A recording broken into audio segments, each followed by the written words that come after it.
ሚኖቹ ጋር ደረስን። ቁቁማ ሄዴ እንዳለ በጠበጡት ኢትዮጵያ ማለት አቃታቸው፣ ግን አንደኛው በደንብ ጠርቶታል። ኢትዮጵያ እሳት እንዴት እንደሚፈጥሩ ነው የሚያሳዩን። ክብሪት በሌለበት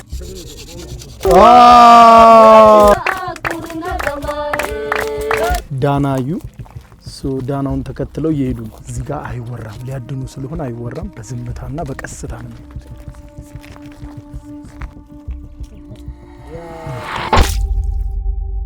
በ1980ዎቹ ነበረ The God Must Be Crazy የተባለ አንድ ፊልም ለእይታ የበቃውና በመላው ዓለም ኢትዮጵያን ጨምሮ ተወዳጅነትን ያተረፈው። የአንድ ጎሳ አባል ድንገት ከአውሮፕላን ላይ የወደቀ የኮካኮላ ጠርሙስ አንድ ጎሳ ውስጥ ከፍተኛ ትርምስ ሲፈጥር፣ የጎሳው አባልም ይህንን ጠርሙስ አርቀህ ከምድር አስወግደህ ጥለና ተብሎ የተሰጠውን ሚሽን የሚያሳይ እጅግ በጣም አዝናኝ፣ እጅግ በጣም አስገራሚ የሆነ ፊልም ነበር። በዛ ፊልም ላይ የሚታዩ ጎሳዎች ደግሞ የቡሽሜን ጎሳዎች ይባላሉ። እንግዲህ ጉዟችን ቀጥሎ ዛሬ ያለሁት ያ ፊልም በተቀረጸባት እዛ ፊልም ላይ የምታዩት የቡሽሜን ጎሳ ማህበረሰብም የሚኖርባት ናሚቢያ ነው። የናሚቢያ ዋና ከተማ ዊንድሆክ ላይ ነው ያለሁት። አሁን ሆቴሌ ነው ያለሁት። የሚወስደኝ መኪና እየመጣ ነው። ከተማውን ጥለን ወጥተን ረጅም ኪሎ ሜትሮችን ተጉዘን እነዚህ The God Must Be Crazy በተሰኘው ፊልም ላይ ያየናቸው አስገራሚ ጎሳዎች ከንግግራቸው፣ ከተግባራቸው፣ ከእንግዳ ነገራቸው ጋር ያላቸው አስገራሚ አኗኗር ምን ይመስላል? ዛሬ ወደ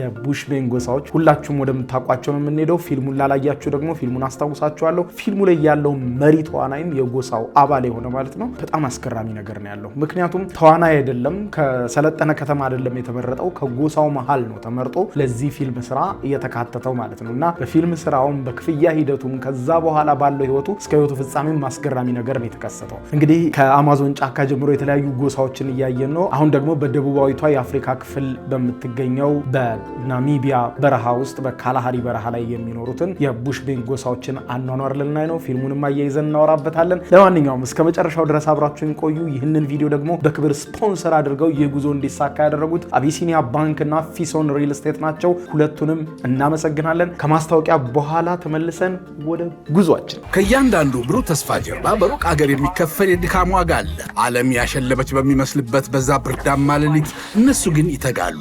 ያ በሩቅ የሚፈሰው ላብ እዚህ ሀገር ቤት የደስታ ማዕድ ሆኖ ይቀርባል። ስኬታቸው በፈገግታ የታጀበ ሳይሆን በርቀት በብቸኝነትና በብርቱ መስዋዕትነት የታነጸ ነው። እያንዳንዱ ዝውውር ሁለት ዓለማትን የሚያገናኝ የማይታይ የፍቅር ድልድይ ነው። ለሚያደርጉት ውለታ ምስጋናን አይጠብቁም። የውስጥ እርካታቸው ብቻ በቂያቸው ነው።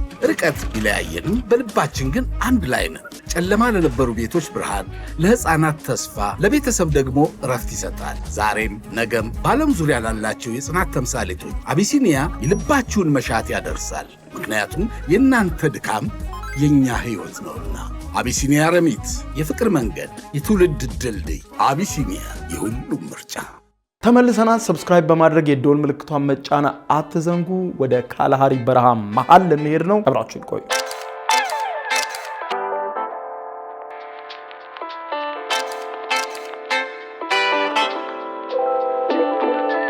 ኦኬ ሌትስ ጎ። መኪና እየጠበቀኝ ነው። 50 ኪሎ ሜትር ገደማ ነው ከዚህ ከዊንድሆክ ከዋና ከተማዋ የምንሄደው። ስለዚህ አብራችሁን ቆዩ።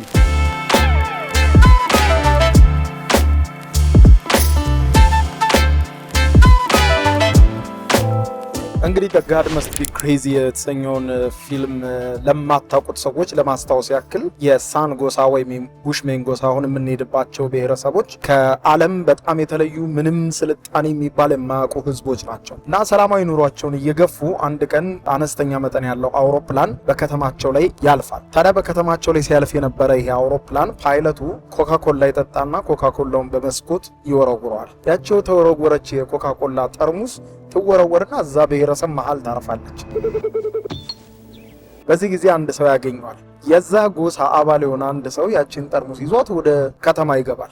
ምንድናት? በቃ በጣም ግራ ይጋባሉ። ምንድናት ይላሉ። በእንጨት ይመቷታል፣ በሆነ ነገር ይነኳታል። ምንድነው? አደጋ የሚደቅን ነገር ነው ብለው በቃ በጣም ግራ ይጋባሉ። ያችን የኮካ ጠርሙስ ሲያገላብጧት፣ ምን ሲሏት፣ በኋላ ሲፈጩባት፣ በቃ ራሱ ጥንካሬዋ የኮካ ጠርሙስ በጣም ነው የሚገርመው። ሲፈጩባት፣ ሲቀጠቅጡባት፣ የተለያየ ነገር ሲያደርጉባት፣ ወደ ላይ የወረወሩ ሲጫወቱባት ይቆዩና በመጨረሻ ድንገት በሆነ ነገር ተጣልተው አንዱ አንዱን ይፈነግ ይፈነካከትበታል። ከዛ ሲፈነካከቱበት ይሄ ነገር በጣም መጥፎ ነገር ነው በማለት በጣም በመበሳጨት ኢቭን ፈጣሪ የላከብን ቁጣ ነው ብለው ነው የሚያምኑት። ያቺን የኮካ ጠርሙስና የኮካ ጠርሙሷን ወደ ላይ ወደ ሰማይ እየወረወሩ በቃ ውሰድ፣ ይሄ ያመጣብንን ጥፋት መልሰው ውሰድ እያሉ ወደ ላይ ይወረውሩታል። ጠርሙሱን ምንም ተመልሶ ይመጣል፣ ይወረውሩታል። ከዛ የጎሳው ትልልቅ ሰዎች ይሰባሰቡና እንግዲህ ይህን ነገር ወስደህ ከከተማ ርቀህ ጥለና ብለው ለጎሳው አባል ይሰጡታል። ያ ጎሳ አባል ርቆ ያወጣና ከከተማ ውጭ ወስዶ ይቀብረውና ይመጣል። ታዲያ ሌሊት ላይ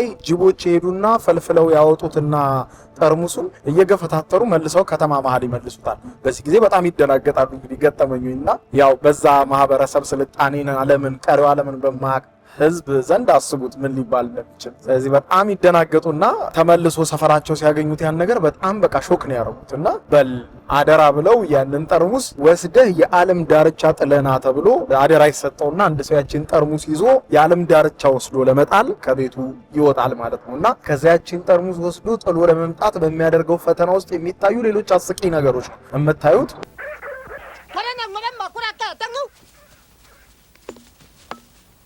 ፊልሙ እንግዲህ በዚህ በኮካ ጠርሙሱ ዙሪያ የሚያጠነጥነው ፓርት 1 ነው። በጣም አስገራሚው ክፍል እስከ ፓርት 5 ድረስ አሉት እና የፊልሙ አስገራሚነት አሁን ብሔረሰቡ ጋር ከሄድን በኋላ በመሃል ፊልሙ ላይ ስለተወነውና የነሱ ብሔረሰብ አባል ስለሆነው ሰው ነግራችኋለሁ። እስከዛ ግን ፊልሙ ይሄንን ይመስላል። በጣም አስገራሚ ይዘት ያለው ፊልም ነው። ምናልባት ካገኛችሁ ፊልሙን እንድታዩት ነው ማበረታታችሁ። መዝናናት ብትፈልጉ፣ መሳቅ የምትፈልጉ እስከ ፓርት 5 ያለውን ብታዩት በጣም አሪፍ ነው። እንግዲህ ፓርት 1 እና ፓርት 5 አሰራራቸው ሁሉ ይለያያል ከጎሳው አባል ጋር የሚገናኝ ስለሆነ ይሄንን ይመስላል የፊልሙ ይዘት ከነገርኳችሁ። አሁን እንግዲህ የተወሰነ አንድ 35-40 ኪሎ ሜትር አካባቢ መተናል። በጣም ጥቂት ደቂቃዎች ነው የሚቀሩን ወደ ጎሳው አባላት ለመድረስ። ስለዚህ የጎሳው አባላት ጋር እንግባና እነሱን እየተዋወቅን አጠቃላይ አኗኗራቸውን እየጎበኘን ደግሞ ከፊልሙ ጋር ስላላቸው አስገራሚ ግንኙነት ደግሞ በሰፊው አወራቸዋለሁ። በደንብ ገና እንስቃለን፣ እንገረማለን። አሁን ዋናውን አስፋልት ጥለን ወደ ውስጥ ተገነጠልን። በነገራችን ላይ ናሚቢያ ሁለት በጣም ደረቃማ የሆኑ በረሃዎችን የያዘች ሀገር ናት። አሁን እኛ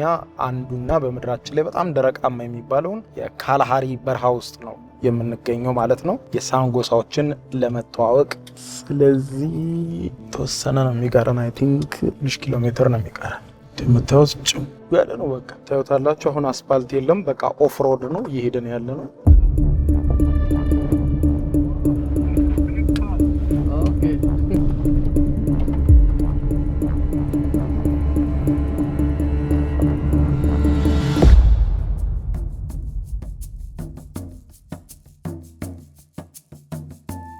እንኳን ደህና መጣህ። ስለመጣህ ደስ ብሎናል። እንግዲህ የሳን ጎሳዎችን ነው ዛሬ ማስተዋወቅህ። በነገራችን ላይ ይሄ ጎሳ የታወቀውና በጣም መነጋገሪያ የሆነው The God Must Be Crazy በተሰኘው ፊልም ነው። I know that ከ15 ዓመት በፊት ያረፈው የዛ ፊልም ተዋናይ እዚሁ መንደር ውስጥ ነው የተቀበረው። የእነዚህ ሰዎች ገጽታ ያው ትንሽ ለየት ያለ የተፈጥሮ መልካን ናቸው። ጸጉራቸው ትንሽ ሻካራማና የተበጣጠሰ ሆኖ መሃሉ ላይ ክፍተት ያለው በአጠቃላይ የተለዩ ናቸው። የሚናገሩት ቋንቋ ደግሞ እጅግ በጣም ጥንታዊ የሆነና ይሄ ምላስን በማናጠጥ የሚፈጠር ቋንቋ ነው። ስለዚህም ቋንቋቸው በዓለም ላይ ካሉ ቋንቋዎች እጅግ በጣም ከባድ ቋንቋ ነው። ዛሬ ግን ያው እኔ ስላለው የሚናገሩትን ተረጉምላለው። በእኔ አማካኝነት ትግባባቸዋለህ። እዚህ የሚኖሩት ጥቂቶቹ የሳን ጎሳ አባላት ናቸው። ሌሎቹ እንኳን ከተማው እየሰፋ ሲመጣ እነሱ እየራቁ እየሄዱ ነው። እነዚህ ግን በመጠኑ እያግባባን ከቱሪስቶች ጋር እናገናኛቸዋለን። ተወዳቸዋለህ። ሳይታማ ተጫዋች ናቸው። ያው እንግሊዘኛ ቋንቋ ምንም አይችሉም። ጥቂቶቹን ለማስተማር ሞክረን ነበር፣ ግን አብዛኞቹ አይፈልጉም። ስለዚህ በዓለማችን ላይ እጅግ ጥንታዊ የሆነው የሳን ጎሳ ባህልና ብዝሃነትን መተን ማየት በመቻልህ እጅግ በጣም ደስተኛ ነን። ኢትዮጵያውያንም መተያዩናል ብዬ ተስፋ አድርጋለሁ። በነገራችን ላይ በዓለማችን ላይ ከኖሩ ጥንታዊ ህዝቦች መካከል አንዶቹ እነኚህ የሳን ጎሳ አባላት ናቸው። ከዚህ ቀደሙን ሳይንቲስቶቹ ወደዚሁ መጥተው የዘረመል ምርመራ ጭምር አድርገውላቸው ነበር። በዘረመል ምርመራውም ሳይንቲስቶቹ እንዳረጋገጡት ረዥም ዘመናትን በዚህ ምድር ላይ እንደኖሩ አረጋግጠውላቸዋል። ቀደምት ህዝቦች ናቸው። አሁን ይወጣሉ እዚሁ መንገዳችን ላይ። እነዚያውልህ እንሂድና የምትተዋወቃቸው። ሄዝ ደ ዋን። አሁን ቡሽሜኖቹ ጋር ደረስን። ካስጎብኜና ከሹፌሬ ጋር ሆነን ወጡ።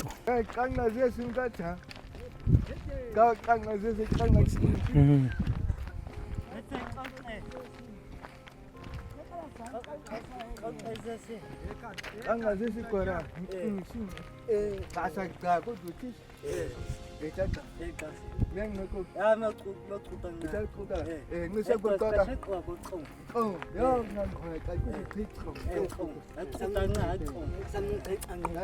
ቋንቋቸው ልክ ፊልሙ ላይ እንደምታዩት ነው። አሃ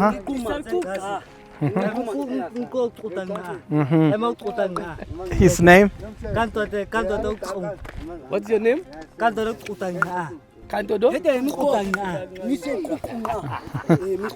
ሶ እንግዲህ በናሚቢያ ጫካ ውስጥ በካላሃሪ በረሃ ውስጥ የሚኖሩት የቡሽሜን ጎሳ አባላት ጋር አሁን ደርሻለሁ። እንግዲህ አብረናቸውን ጫካውን ኤክስፔሪየንስ እናደርጋለን። አኗኗራቸውን፣ አኳኋናቸውን ያሳዩኛል። አሁን እስኪ ስማቸውን እንስማ። ይኸውልህ አበኒ፣ የሳን ጎሳ አባላትን ስም ማስታወስ እጅግ በጣም ይከብዳል። ምክንያቱም ስማቸውን የሚያገኙት ከአያቶቻቸው ነው። በጎሳው ውስጥ ደግሞ እነዚህ ስሞች ትልቅ ትርጉምና ስያሜ ያላቸው ናቸው።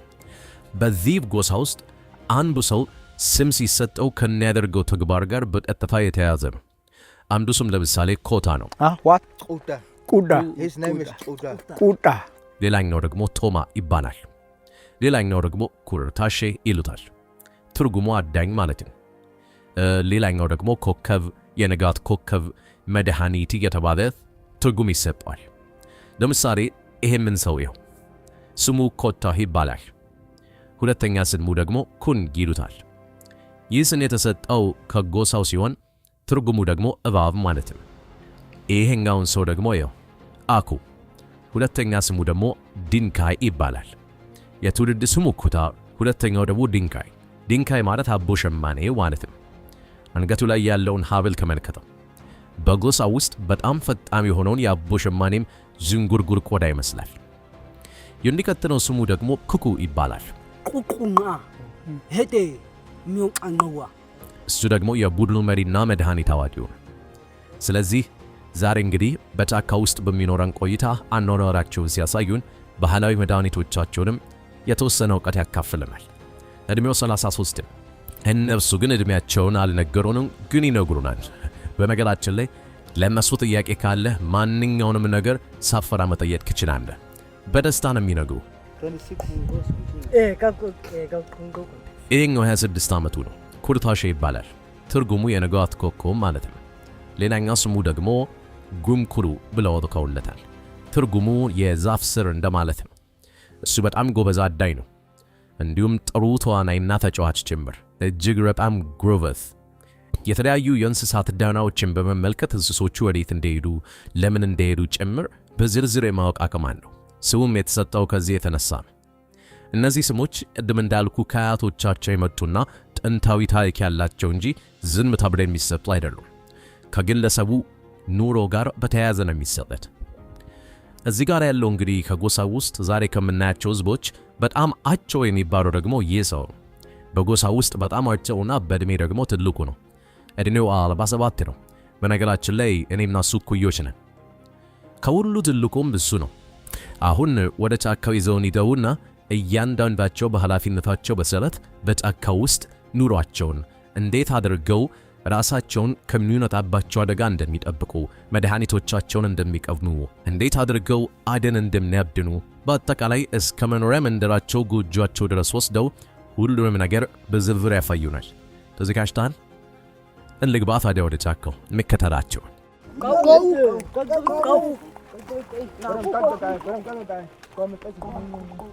ኦኬ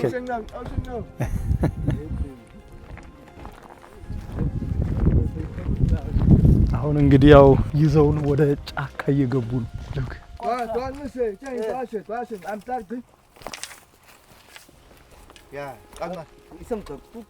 What is this? This is the roots of the tree. አሁን የሚያሳየው ነገር ኩይቤ ይባላል። የሚሰራው ከአካካያ ወይም ደግሞ ዣንጥላ ከሚመስል ዛፍ ስር ነው። የቡሽሜን ሰዎች ለዚህ የሚጠቀሙት የዛፉን ስር ብቻ ነው። እነዚህ ሰዎች ወደ ዛፉ ሲመጡ ትክክለኛውን ቀጥ ያለና ተመጣጣኝ ውፍረት ያለው ስር እስኪያገኙ ድረስ መሬቱን ወደ ስር ደጋግሞ ይቆፍሩታል። ተስማሚ የሆነውን ጥሬ ስር ከቆረጡ በኋላ ወደ ቤት ይዘው ይሄዳሉ። ከዚያም እሳት ያጠራጥሩና አሸዋ በእሳት እንዲግል ያደርጋሉ። ከዚያም የቆረጡትን ስር እዚያ ትኩስ አሸዋ ውስጥ ይቀብሩታል። ለ20-30 ደቂቃ ወይም ደግሞ አንድ ሰዓት ያክል በዚያው ያቆዩታል። እሳቱ ዙሪያ ተቀምጠው ስሩ ሲግልና ሲንተከተክ ድምፅ ያወጣል። ያሜ በእንጨት ጎትተው ያወጡታል። በጣም ትኩስ ስለሆነ በእጃቸው አይነኩትም። ከ15 እስከ 20 ደቂቃ እንዲቀዘቅዝ ይተውታል እንጂ ከቀዘቀዘ በኋላ በድንጋይ ላይ አድርገው ወደ ሌላ ድንጋይ አጥብቀው ይመቱታል። በዚያ ጊዜ በእንጨቱ ውስጥ የሚገኘው የውስጠኛው ክፍል ይላላል፣ ይቃጠላል። ከዚያም የውስጠኛውን በማውጣት እንደምታየው ቦርሳ መሰል ክብ ነገር ይሰራሉ። ቱቦ ይሆናል ማለት ነው። ከዚያም ተመልሰው ያንን ትኩስ አሸዋና አመድ በውስጡ ይሞሉትና ፀሐይ ላይ እንዲደርቅ ያደርጉታል። በደንብ ሲደርቅ አሸዋውን ከውስጥ ያባግፉታል። ከዚያ በኋላ አስቀድመው ለአደን ሲወጡ ካደማቸው እንስሳት ላይ የገፈፉትን ቆዳ በዚህ እንጨት ላይ ከላይ ማከፓች ይሰፉታን፣ ያጣብቁታል። ከስርም ከላይም በደንብ አድርገው ነው የሚያስሩት። ቆዳው ሙሉ በሙሉ ሲደርቅ ትርፍ የሆነውን ቆርጣ ያወጡታል። የታችኛው ክፍል በቋሚነት የተዘጋ ሆኖ ይቀራል። የላይኛው ክፍል ደግሞ እንደፈለጉ መክፈትና መዝጋት እንዲችሉ አድርገው ያበጃጁታል። ለዚህም ምንም አይነት ማጣበቂያ አይጠቀሙም። የተፈጥሮ እርጥብ ቆዳ ሲደርቅ ጠብቆ ይይዘዋል። ታዲያ የዕቃ የሚጠቀሙት መርዛማ ቀስቶቻቸውን በውስጡ ለማስቀመጥ ነው። አሁን እዚህ እያደም አይደለም፣ አይፈቀድላቸውም። አደን እንዲከለከሉ ተደርጎ ምግብ መንግስት ያቀርብላቸዋል ወይም በእርዳታ ድርጅቶች አማካኝነት ምግብ እንዲቀርብላቸው ይደረጋል። የእንስሳቶቹን ጤንነት ለመጠበቅ ሲባል። ምክንያቱም በየቀኑ እያደኑ በጣም በርካታ እንስሳትን ይገላሉ። ለዚያ ነው አደንን የከለከልናቸው። ቀስታቸው ጫፍ ላይ እጅግ በጣም መርዛማ ነገር ስለሚያደርጉ በቀስታቸው የተመታ ማንኛውም ሰውም ሆነ እንስሳ በፍጹም አይተርፍም፣ አደገኛ ነው። እና ይሄ ለአደን የሚጠቀሙባቸውን ዕቃዎች እንዴት አድርገው እንደሚያወጡ ያሳዩበት ክፍል ነበር። እስቲ ደግሞ ጥቂት እንራመድና የሕክምና ነገሮቻቸውን ደግሞ ያሳዩን። አቺሳ ቸኮ ናሬሳ ከበቃ ጥቃም ቃቃና ማጣሚ ቁን አቃገዘን ቃይሳ ጋድሚ ምን ውስጥ ነው የገባው? እናታችን አሁን ደግሞ ቀጣይ ወደሚያሳዩን ነገር ነው የምንሄደው። ይሄድን ነው ተከትለናቸው። ልክ ፊልሙ ላይ በቃ ያየዋቸው አይነት ነው የሚመስሉት። የምሬ ነው።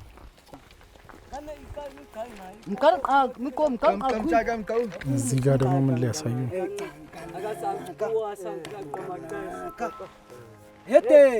This plant is the name of this plant is the Sansevieria. ይሄኛው አሁን ያሳየን ደግሞ ለጆሮ ህመም የሚያገለግል የባህል መድኃኒት እጽዋት ነው። የጆሮ ህመም ሲገጥማቸው ይህንን እጽዋት ይቆርጡታል። ሙሉ ሳይሆን የሆነ ትንሽዬ ቁራጭ ብቻ ነው የሚጠቀሙት። ምክንያቱም ውስጡ ብዙ ፈሳሽ አለው። ቆርጠው ወደ ቤት ከወሰዱት በኋላ በእሳት በጋለ አሸዋ ውስጥ አስገብተው የውስጡን ፈሳሽ ትንሽ እንዲሞቅ ያደርጉታል። ከ5 ደቂቃ በኋላ አውጥተው ድንጋይ ላይ በማድረግ በሌላ ድንጋይ ይወቅቱታል። ከዚያም ያን ጭማቂ በታመመው ሰው ጆሮ ውስጥ ያንጠባጥቡታል።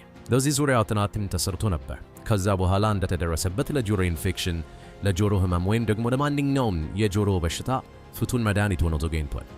ልክ በከተማው አንቲባዮቲክ እንደሚባለው በቀን 3 እንደሚወሰደው ልክ እንደዛው ነው። ጠዋት፣ ከሰዓት፣ ማታ በተደጋጋሚ ይወስዱታል። እነዚህ ሰዎች እጽዋትን በማግኘትና በመድኃኒትነት በመጠቀም ረገድ እጅግ በጣም ልምድ እንዳላቸው የሚያሳይ አስገራሚ አጋጣሚን ጭምር ነው።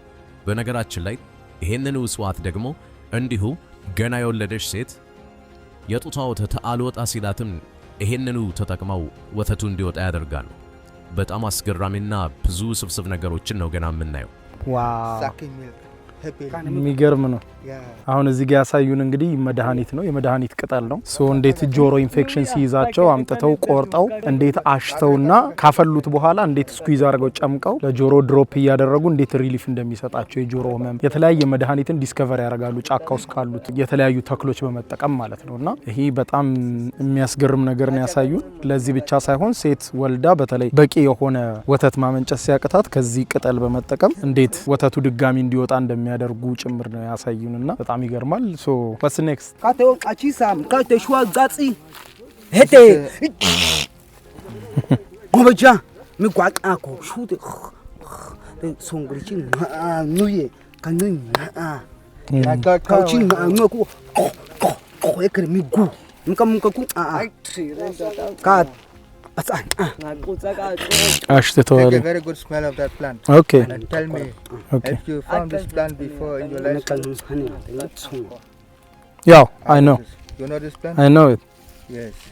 You also have in your which country are you from? Ethiopia. Ethiopia? Yeah. Okay. We have this. You have the basil. We have this. Yeah, the lavender. Yes. Teach me some words. Yeah. Like from this tribe. Like hede means Perfect. perfect. Perfect. Okay. And thank you means Thank you. me we are. Huh? Me we are. Miwiwa. Me we are. Miwiwa. Yeah, me This we is thank are. you. Thank you, yeah. Miwiwa. Yeah. Touchi. Touchi. Mm. Touchi means welcome. Oh. Luchi. Yeah, touchi. Luchi. Touchi. So the Luchi. Touchi. Two. Two. Touchi. Tuchi. Tuchi. Okay. Tuchi means welcome. Tuchi. Welcome to my channel. Tuchi to my channel. Yeah. Okay, what is this? የሆነ ደግሞ የጉንዳን ቤት የሚመስል አገኘው ደሞና እስቲ ቆይ ላሳዩን ነው እዚሁ ጫካ ውስጥ። ዋው! ይሄ አሁን የምትሰማው ታሪክ ደግሞ ስለ አንድ አስገራሚ እንስሳ በምስጦች ጋር ስለሚያደርገው ቆይታና በኋላ እነሱ እንስሳውን እንዴት እንደሚያድኑት ነው የሚነግረን። ኧረ በቀስቱ ሊነፋ ነው እንዴ?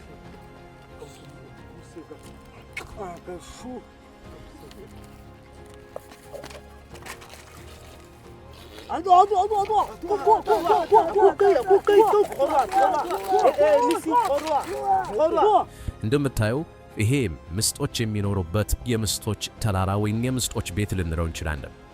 እንግዲህ ምስጦችን የሚበላው ይሄ እንስሳ ማታ ማታ ብቻ ነው ምስጦቹ ፍለጋ የሚመጣው። የማሽተትና የመስማት አቅሙ በሌሊት እጅግ በጣም አስገራሚ ነው። ስለዚህም አፍንጫውን መሬት እያነፈነፈ ይጓዛል ወደ ምስጡ ክምር የምስጡ ተራራ ልንለው እንችላለን። ልክ የምስጡ ተራራ ጋር ሲደርስ ዙሪያውን እየተሽከረከረ ምስጦቹ ውስጥ መኖራቸውን በሽታ ያረጋግጣል። እንዳሉ ካወቀ በኋላ እጅግ በጣም ጠንካራ በሆኑ ጥፍሮቹ ያንን የምስጦቹን ጌት መቆፈር ይጀምራል። እስከ 40 እና 45 ሴንቲሜትር የሚረዝመው ተጣባቂ ምላሱ ወደ ጉድጓድ ውስጥ በመግባት ምስጦቹን ይሰበስባቸዋል። ምስጦቹን ምላሱ ላይ ይጣበቃሉ። ሆዱ እስኪሞላ ድረስ በዚህ መልኩ ሙሉ በሙሉ ምስጦቹን ከጉድጓድ ውስጥ አውጥቶ አሟጦ ይመደባቸዋል። ሲመደብ ጫካ ውስጥ ገብቶ ይገኛል።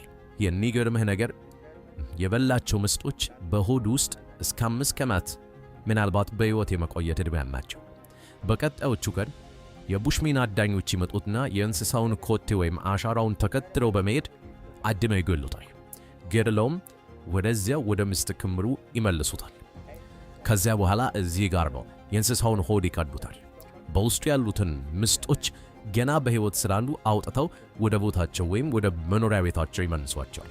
ምክንያቱም ሁልጊዜ ይሄ ጣፋጭ ስጋ ያለው እንስሳ የሚመጣው እነዚህን ምስጦችን ነብናቸው። ስለዚህ ምስጦቹን ካጠፏቸው ያ የሚበላው እንስሳ ወይም እነሱ የሚያድጉት እንስሳ እያሸተተ የሚመጣው ነገር ይጠፋል። ስለዚህም በቀላሉ ምግባቸውን ስለማያገኙ የምስጦች ቤት በጣም ለነሱ ወሳኝ ነው። በፍጹም አያጠፉትም። ምስጦቹንም ከሆዳቸው እያወጡ መልሰው ወደ ኑሯቸው ይመልሷቸዋል ተንከባክበው። ለጎሳው የእንስሳ ስጋ በጣም ጠቃሚ ነው። አብስለው ይበሉታል። ከዚያም ባለፈ ከእንስሳው የሚገኘው ስብ ለቡሽሜን ሰዎች ቆዳን ትልቅ መከላከያ ነው። በክረምት ወቅት የእሱን ብርድ እየለበሱ ነው የሚያልፉት። እሳት ዳር ተቀምጠው ይህንን ስብ ቆዳቸው ላይ ይቀቡታል። ስቡ ወፍራም ስለሆነ ብርድ እንዳይገባቸው ሙቀት ይሰጣቸዋል። እንዲሁም እንደ ትንኝ ማባረሪያ ሆኖ ያገለግላቸዋል ትንኞች ሊነክሷቸው ሲሉ። ስለዚህም በዚህ አስገራሚ ሁኔታ ነው ይሄንን እንስሳ እያጠመዱ የሚበሉት። እንዲህ ከምስጦች ጋር እየተባበሩ ነው ኑሮን በጫካ ውስጥ የሚገፉት። በጣም አጀብ ያሰኛል። እንደተገረምክ ተስፋ አደርጋለሁ። እስኪ ደግሞ እንሂድ ወደፊት። ሰብስክራይብ በማድረግ የደወል ምልክቷን መጫን እንዳትረሱ። አሁንም የማንሄድበት የማናየው የማንገባበት የዓለም ክፍል የለም። ሰብስክራይብ ማድረግ እንዳትረሱ። ይመቻችሁ። Let's go. How can I say let's go in their language? Huh? Nkau. Nkau. Yeah. Nkau. It's very tough language. በጣም ከባድ ቋንቋ ነው በተለይ ለምላስ በቃ ምላስ ላይ ነው የሚጫወቱትና አሁን ይሄ ዳው የሚያደርጉት ነገር በጣም ብዙ ነው ኦኬ ሶ ጉዟችንን ቀጥለናል ኤኒዌይስ ይግቦ በ45000 ካሬ ሜትር ላይ ወደ ተንጣለለው የፊሶን ሪል ስቴት እንኳን ደህና መጣችሁ ቤቶቻችን ተጠናቀዋል ይምጡና ይረከቡ በተንጣለለው የፊሶን መንደር ታውን ሃውስ ቪላና አፓርትመንት እንደ ምርጫው አቀርበናል ዘመናዊና ቅንጡ አፓርትመንቶቻችን ከባለ 1 እስከ ባለ 3 መኝታ ተሰናድተዋል እርሶን ይጠብቃሉ የከርሰ ምድር ውሃ ለተለያዩ ፕሮግራሞች የሚሆን ሰፊ ቴራስ 24 ሰዓት ቋረት ተጠባባቂ ጄነሬተር ሰፊና አስተማማኝ የመኪና ማቆሚያ የደህንነት ካሜራ ጨምሮ ይሄ ቀረሽ የማይባል ዘመናዊና ቅንጡ አፓርትመንት ምርጫው ቪላ ከሆነ ደግሞ የተሟላና በ340 ካሬ ሜትር ላይ ያረፈ በውስጡ 6 መኝታ ቤቶች 7 መታጠቢያ ቤቶች 2 ሳሎን 1 ባህላዊና 1 ዘመናዊ ኩሽናዎችን በውስጡ ያቀፈ ቤትም አለን ታውን ሃውስስ ቢሉ በፊሶን መንደር ምን ጠፍቶ 5 መኝታ ቤት 6 መታጠቢያ ቤት አንድ ባህላዊና አንድ ዘመናዊ ኩሽና ካቶ በ190 ካሬ ላይ ያረፈ 2 መኪና ማቆም የሚያስችል ሰፊ ግቢ ያለው የፊሶን መንደር ይምጡ ዛሬውኑ የቤት ባለቤት ይሆኑ በ0952 78 78 78 ወይም በ0952 79 79 79 ላይ ሃሎ ይበሉን ፊሶን ሪል ስቴት የርሶ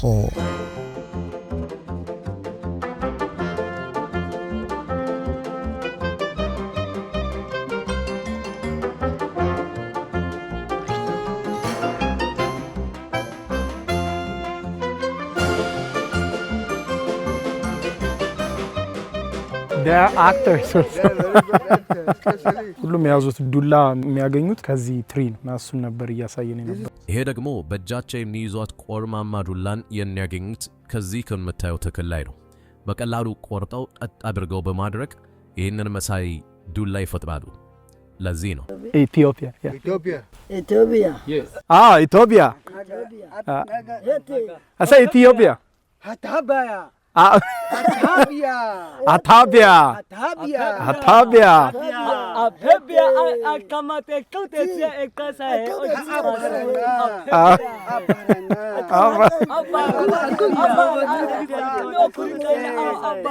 በስማ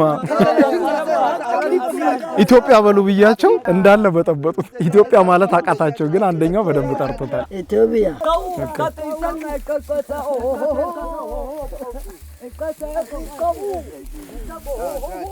ማንኛውም ጉዟችን ቀጥሏል አሁንም እየሄድን ነው እንግዲህ ይገርም ነው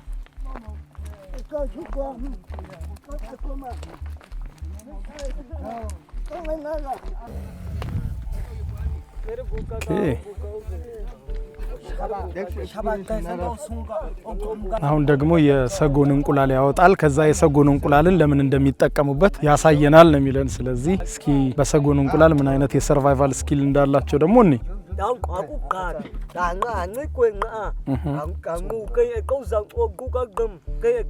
እንደሚሰማ ሰው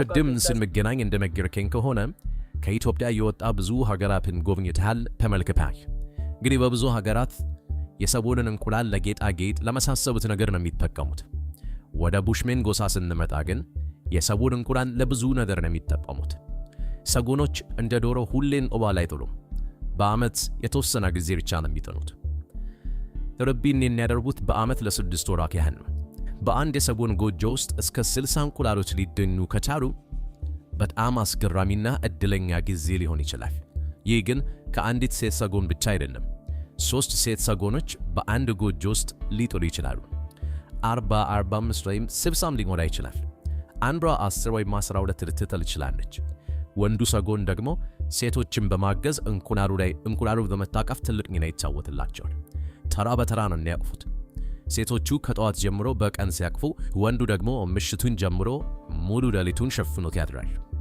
ስለዚህ የቡሽሜን አዳኞች እንቁላሉን ለመስለቅ የሚመቻቸው በቀን ነው ነገር ግን ወንዱ ሰጎን እጅግ በጣም አደገኛና ተናዳፊ ስለሆነ እንቁላሉን መስለቅ ደህንነቱ የተጠበቀ አይደለም በሌሊት እንቁላሎቹን መጠበቅ አለበት ስለዚህ እነዚህ ሰዎች ወደ ጫካ ሄደው ሴቷ ሰጎን እንቁላሉ ላይ ተቀምጣ ሲያዩ ወንዱን ሰጎን በቅርበት መከታተል አለባቸው። ሴቷ ሰጎን ስትጠቃ ወንዱ ሊመጣ ይችላል። ወንዱ ሰጎን ትንሽ ራቅ ብሎ እየተመገበ ሊሆን ይችላል። አይናቸውን ከሱ ላይ ሳይነቅሉ አንድ ሰው ልከው ወንዱ ሰጎን ትኩረቱን እንዲከፍልና እንዲያባርር ያደርጋሉ። ወንዱ ሰጎን ያንን ሰው ሲያባርር ሌሎቹ በፍጥነት መጥተው እንቁላሎቹን ይሰቃሉ። ወደ ጎጆ ሲመጡ በምንም ነገር አይረበሹም።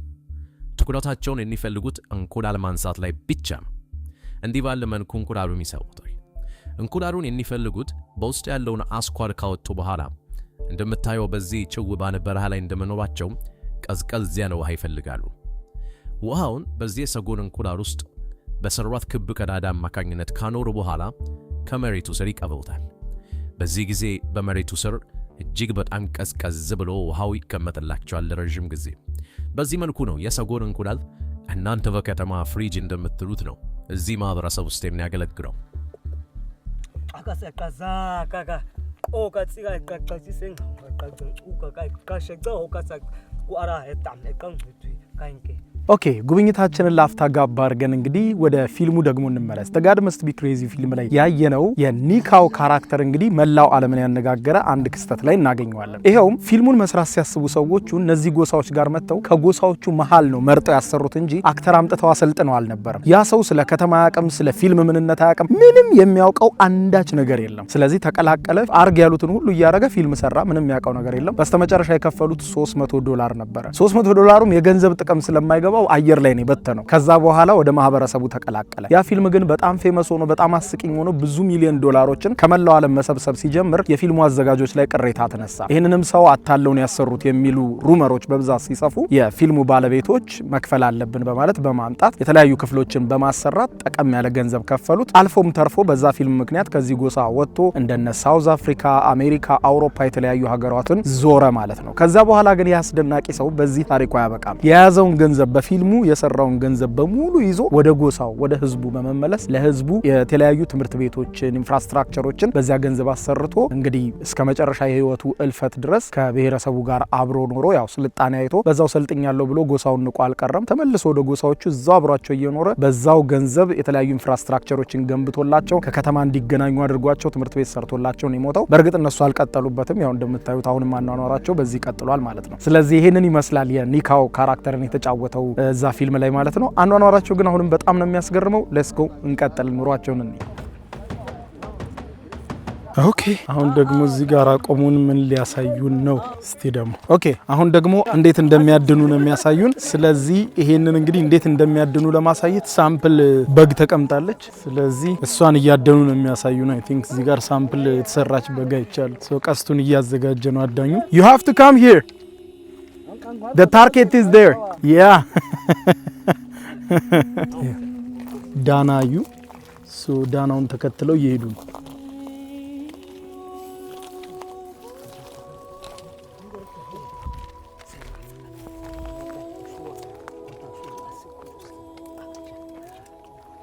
አያቸው እዚህ ጋር አይወራም። ሊያድኑ ስለሆነ አይወራም። በዝምታና በቀስታ ነው።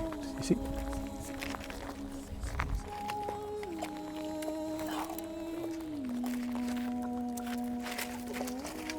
ምትታደነው ይቹትና መታት ነው። ቀስታ አዘጋጁ።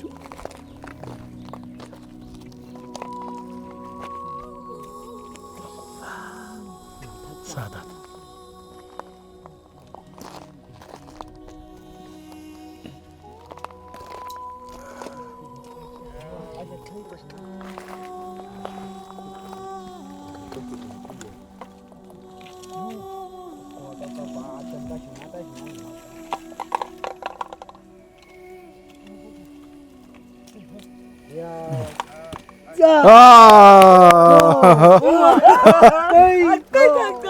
ኦኬ ፋይናሊ ተሳክቶላቸው ጣሏት። እንግዲህ ሳምፕል ነው ያው ለጎብኚ ለማሳየት ብለው የሰሩት የስፖንጅ በግ ነው።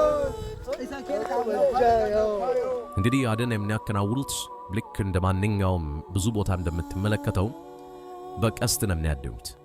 በዝግታ ሆነው የሚያድኑትን እንስሳ ኮቻቸውን እንዳይሰማ አድርገው እንዲህ ከተከታተሉ በኋላ አድነው ይመፍታል። እንግዲህ አሁን ያያችሁት እንዴት አድርገው እንደሚያድኑና ያደኑትንም እንዴት እንደሚመገቡ ነው የቡሽሜን ሰዎች ማለት ነው። እንግዲህ ፊልሙ ላይ እንደቀረቡት ምስኪኖችና የዋሆች ብቻ አይደሉም፣ በጣም አዳኞችና ታርጌት መቼዎች ናቸው ማለት ነው። እንግዲህ እያየን ነው ስኪላቸውን፣ አሁንም እንደቀጠለ ነው። አብራችሁን ቆዩ። ይህንን ቪዲዮ ስፖንሰር ያደረገላችሁ አቢሲኒያ ባንክና ፊሶን ሪል ስቴት ናቸው። ሁለቱንም በድጋሚ እናመሰግናለን። አሁን ወደ መኖሪያ መንደራቸው እንዝለቅ። ሚስቶቻቸው፣ ልጆቻቸው እዚሁ መንደር ነው የሚኖሩት። አሁን በበረሃው ላይ ምንም እሳት በሌለበት ሁኔታ እንዴት እሳት እንደሚያወጡ እናያለን። ያሳዩዋል። የሚኖሩበትን ቤት ስናይ ይሄንን ይመስላል ቤታቸው። እንግዲህ ውስጡን የሚያየ እንደሆነ እንደዚህ ከሳር ክዳን ነው የሚሰራው። ሙሉ በሙሉ ከሳር ዙሪያውን ስታዩት ይሄንን ይመስላል። አሁን ወስደው ወደ መኖሪያ መንደራቸው አመጡን። ከሳር የሚቀልሷቸው ጎጆዎች እንግዲህ የመኖሪያ ጎጆዎች እንዲህ ያሉ ናቸው። እንደምታዩት በጣም ብዙ የማህበረሰቡ አባላትም እዚህ ጋር ይኖራሉ። ስለዚህ አሁን እሳት እንዴት እንደሚፈጥሩ ነው የሚያሳዩን። ክብሪት በሌለበት እሳት እንዴት ይፈጠራል? ጠጋ ብለን እንይ።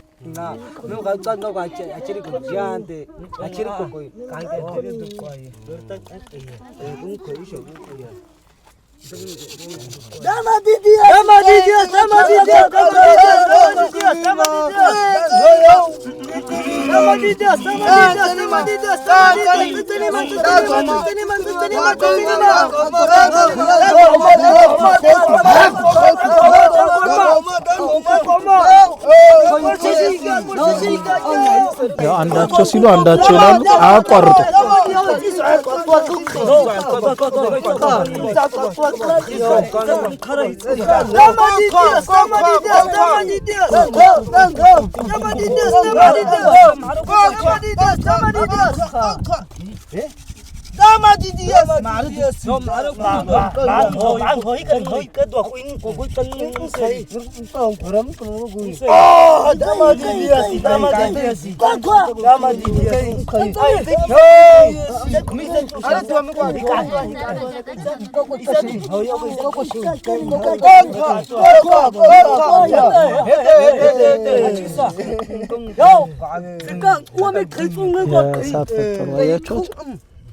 تدعوكان هو تميكاش خاكا جخني اسوي تخيل بك كم كاسكا جخني مع دو تخري كاس دلو هو انا كاكوين كني سنر كوكم خياني هذا دي ما يكون وسا هذا نغو وانا جرافيس واش يترك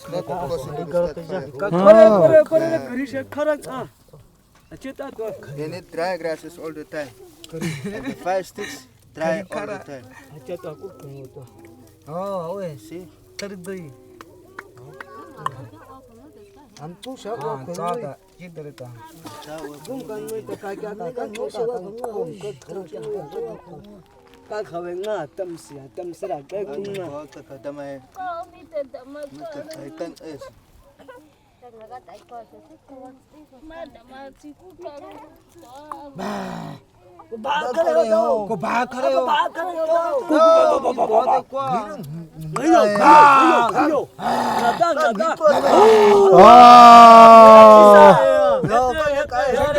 ፋይናሊ እሳት ፈጥረዋል።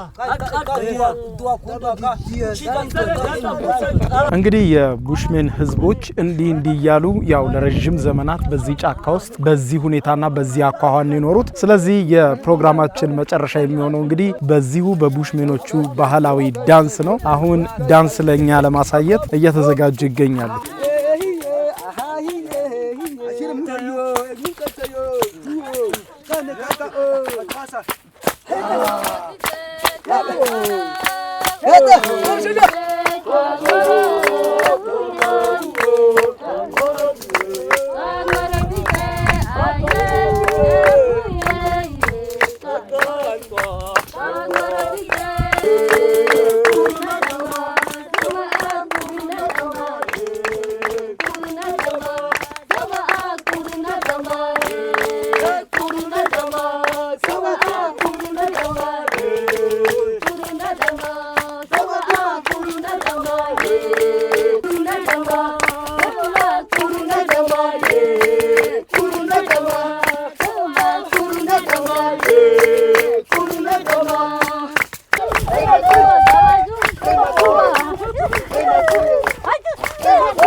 ለማንኛውም ፕሮግራማችን በዚሁ አብቅቷል። እንሰናበታቸው አይደለ? አሪፍ በሆነ ሁኔታ እንሰናበታቸው። ቻው እንበላቸው።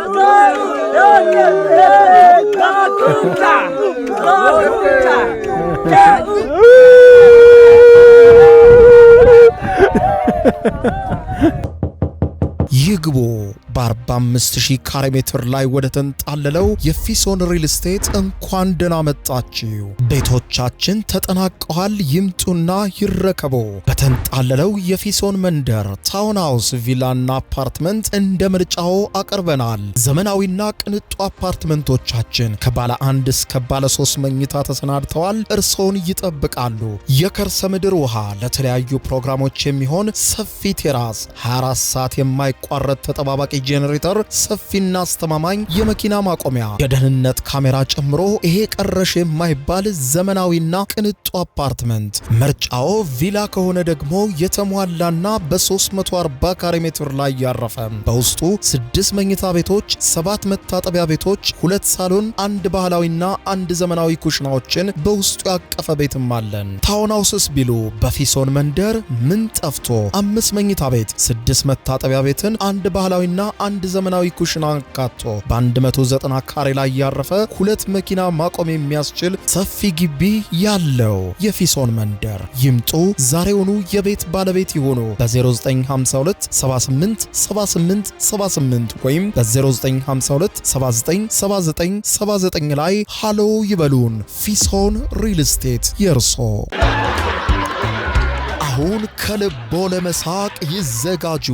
ጊዜው የአቧራው ጨሰ ቲያትር ነው። ዘወትር ዓርብ በ12 ሰዓት በዓለም ሲኒማ ቀጠሮን ያደርጉ። ወይ አቧራው ጨሰ፣ ቅድስት ገብረ ስላሴ፣ ቃል ኪዳን ታምሮ፣ ሱራፌል ብስራትና አቤል ብርሃኑ የወይኗ ልጅ በድንቅ ሁኔታ ይተውኑበታል። ከኔ ጋር ግን አንግባባም አይደል? ሳቅ እንደ ጥጥ ይፈተላል። በቃላት እያዋዛ በድርጊት ያስደምማል።